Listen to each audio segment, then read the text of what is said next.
নমস্কার বন্ধুরা, শম্পার রান্নাঘরে আপনাদের সবাইকে স্বাগত জানাই। আশা করি আপনারা সবাই ভালো আছেন। আজকে আমি আপনাদের সাথে শেয়ার করব সুইট কর্ন চাটের রেসিপি। আসুন তাহলে রেসিপিটি শুরু করি।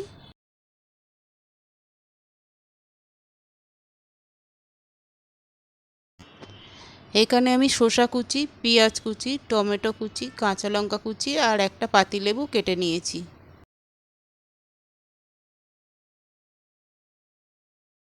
এখানে আমি ক্যাপসিকাম কুচি, ধনেপাতা কুচি আর একটা আমুল বাটার নিয়েছি। আর এখানে সুইট কর্ন নিয়েছি। ওভেনে একটা ফ্রাই প্যান বসিয়ে আমি 2 কাপ জল দেব।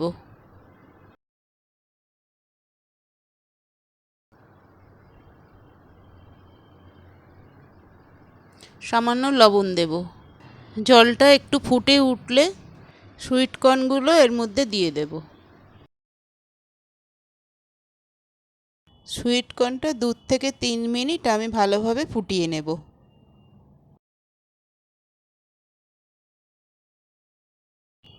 ভালোভাবে ফুটে গেছে, এইবার এটাকে আমি ছেঁকে নেব। এখানে একটা ছেঁকনি নিয়েছি, ছেঁকনির মধ্যে আমি সুইট কর্নটা ছেঁকে নেব।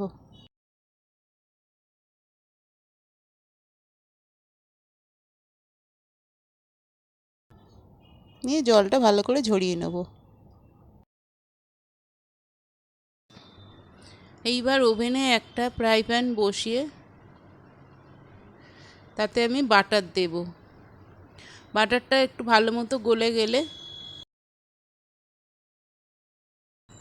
এর মধ্যে সুইট কর্নগুলো দিয়ে দেব। আপনারা যদি ক্যাপসিকাম চাটের মধ্যে দিতে চান তাহলে ক্যাপসিকামটা এর সাথে ভেজে নেবেন। দিয়ে হালকা করে এটা একটু ভেজে নেব। খুব বেশিক্ষণ ধরে আমি ভাজবো না। জল ভাবটা একদম শুকিয়ে গেলে আমি গ্যাসটা অফ করে দেব। এইবার আমি গ্যাসটা অফ করে দেব। এর মধ্যে দিয়ে দেবো কুচনো শসা, পেঁয়াজ কুচি,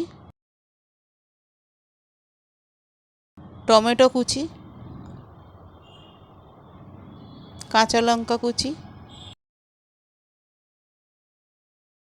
ধনেপাতা কুচি,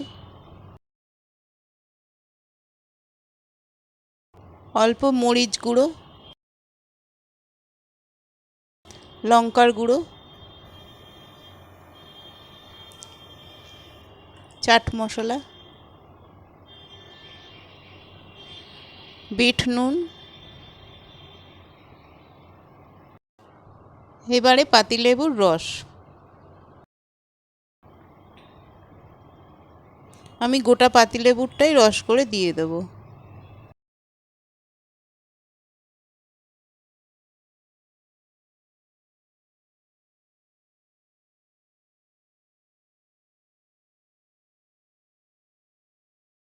এইবারে ভালো করে সব একসাথে মিশিয়ে নেব।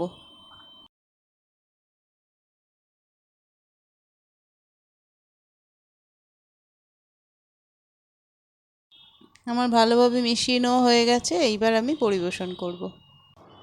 আপনি যদি আমার চ্যানেলে নতুন বন্ধু হয়ে থাকেন প্লিজ চ্যানেলটাকে সাবস্ক্রাইব করে পাশে থাকার অনুরোধ রইল।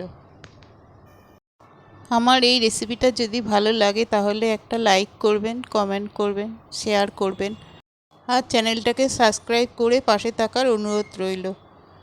ভালো থাকবেন, সুস্থ থাকবেন। আবারও আসবো নতুন একটা রেসিপির ভিডিও নিয়ে। ধন্যবাদ।